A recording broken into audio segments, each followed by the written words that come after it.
Well, they say practice makes perfect, right? Well, for one local teenager, he's looking to accomplish something no one in the world his age has ever done before. 16 News Now's Megan Smedley joins us in the studio with the story of triumph. Megan. Yeah, Terry, 14-year-old Lauren Smith used a childhood bullying experience as his motivation, and now he is just 5 days away from securing his black belt in the martial art of Hapkido.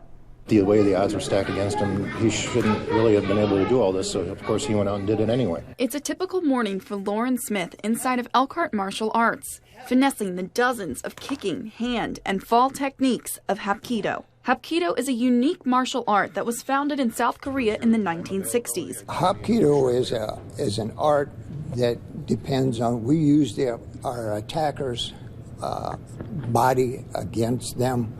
In other words, we flow with them in order to perform our techniques, or we might use a circular motion to give us an advantage. It's primarily a self-defense martial art. Lauren is hoping to earn his first-degree black belt in Hapkido and to be the youngest one in the world at that. I'm excited that I get to test for black belt in Hapkido, but I'm usually a little bit nervous when I go to test, but I don't let them get the best of me. For Lauren and his parents, it's been a quest 3 years in the making. He's put in the hard work, and he's here training 6 days a week. Sometimes he's here 2 times a day between training, doing what he needs to do for his upcoming black belt test. When he was 7, he came home from school one day and said he wanted to learn to protect himself after being bullied.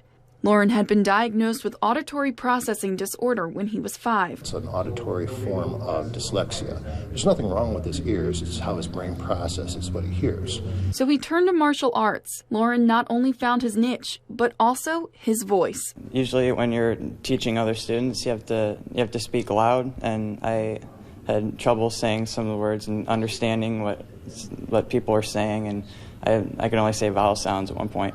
And when I was teaching other students, I got to speak aloud, and I learned better how to understand the instructors that were telling me what to do, and that's helped me a lot. His parents supporting their only child through every step of the way. Words can't describe how proud I am of him. As part of his black belt in Taekwondo and prepping for the Hapkido black belt, Lauren also teaches the younger generation of martial artists. And he does a very good job of instructing. He works well with the adults, but he's extremely good with children. In just 7 years, Lauren has more than 100 honors to his name. But for Lauren, it's about practicing the art he loves and just following his dream. So other kids with APD, but not this kind of in general, that you can receive your black belt and pretty much anything's possible. And Lauren will go for his black belt Saturday afternoon. Regardless of what happens on Saturday, Lauren says he wants to just keep going in his training to get as far as he can get in Taekwondo and Hapkido. In the studio, Megan Smedley for 16 News Now.